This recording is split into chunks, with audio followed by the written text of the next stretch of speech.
Do you notice that they have the same amount of ink on them?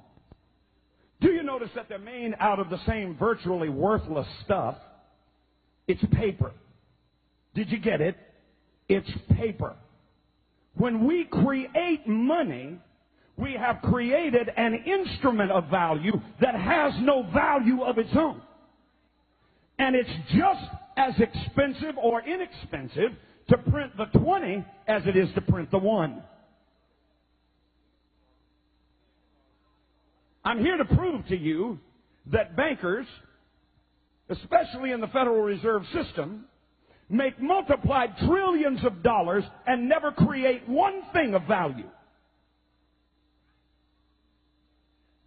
Are you with me? You want to learn this or not? Are you sure? An automaker might make 1 or 2% profit. A builder might make 10% profit. But the printers of money have no limit to the amount of money they can create and the wealth that they can create for themselves. Money's the bloodline of a civilized society. It's the instrument by which a product is sold or bought. Reduce the supply of money below the necessary levels to sustain trade. Reduce the amount of this in the system below the levels necessary to sustain the current trade, and you create a depression. In 1930, let me ask you a question. Did we not have farms?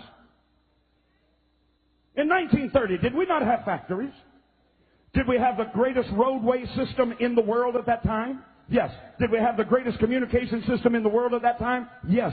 Did we have the greatest opportunity of trade with oceans on both sides and water systems like the Mississippi River running through the width and breadth of this nation? Did we have ability to move our goods and services? Yes. Did we have transportation and roadways? Yes.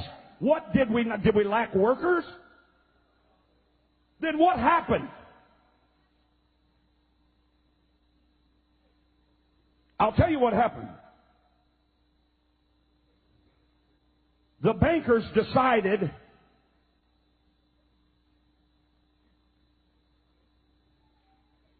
no more money for you. They got out of the stock market. I can give you the family names. They got out of the stock market the year before. Do you know all the money that was lost in the stock market as people began to sell their stocks one after the other, after the other, after the other, and stocks that were valued at $10,000 were selling for 15 cents? And then they had to make a run on the bank because the banks, the stock market had said, oh, I'll tell you what you can do. You can borrow on margin. In other words, you can buy, the economy's really good here in the late 20s. Here's what you can do. You can borrow on margin for stocks. You can buy a stock at $100 worth of stock. You can buy it for $10, and we'll lend you the other money to buy the stock, and the stock is skyrocketing, so you stand to make a great profit. What they didn't tell the American people, and what you still don't know today, is that when they did that, they also put into that legislation that they would have a 24-hour recall. In other words, however much stock you bought, it would make a lot of money, but they could call that stock in, and you would be required not only to pay for the stock, but to pay for what you borrowed at interest from them. In other words, now you got to pay the $100 that they loaned you, but they're the ones that are calling it in. So when they called it in, you didn't have the money to pay for it, so you ran to the bank. But the bank only keeps 20% money on hand. They loan the rest of it out, so only 20% of the people could get any of their money out of the bank. So the banks collapsed, the stock market collapsed, all at the whim of the bankers who decided they wanted to make the money. Watch me. Watch me. All that stuff was being sold. $100,000 farms were selling for $3,000. Who do you think bought them?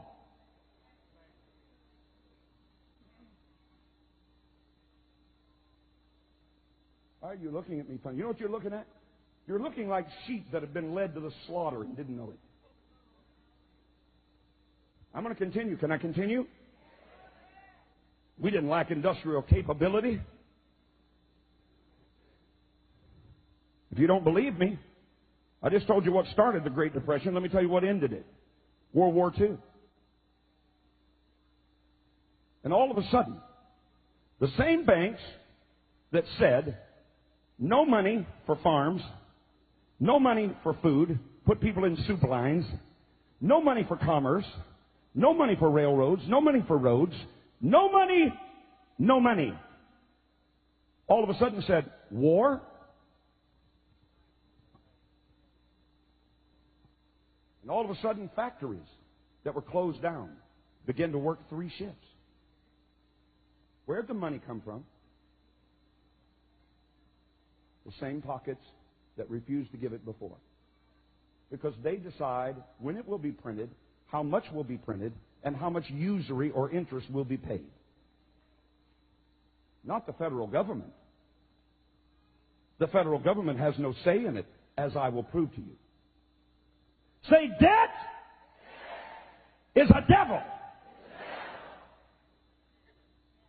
By the simple manipulation of a few wealthy bankers, World War II ended the Great Depression.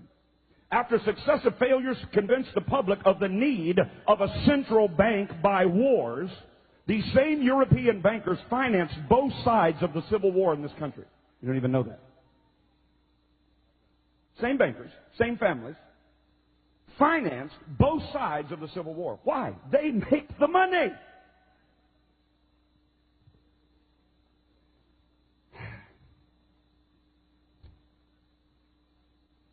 After they couldn't get the American people to swallow the lie of a central bank by creating war, they decided they would artificially create, listen to me, recessions, depressions, inflations, and panics.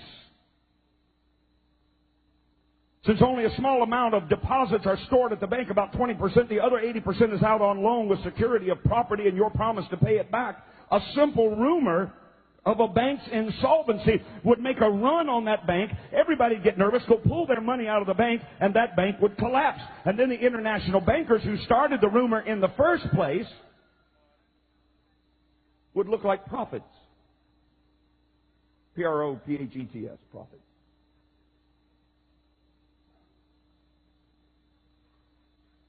Are you hearing something you've never known? Wave your hand. If you think America ought to know, wave your other hand. All right, then don't quit on me. One of the key movers and shakers of this, let's get a central bank by making the people afraid by causing their banks to collapse.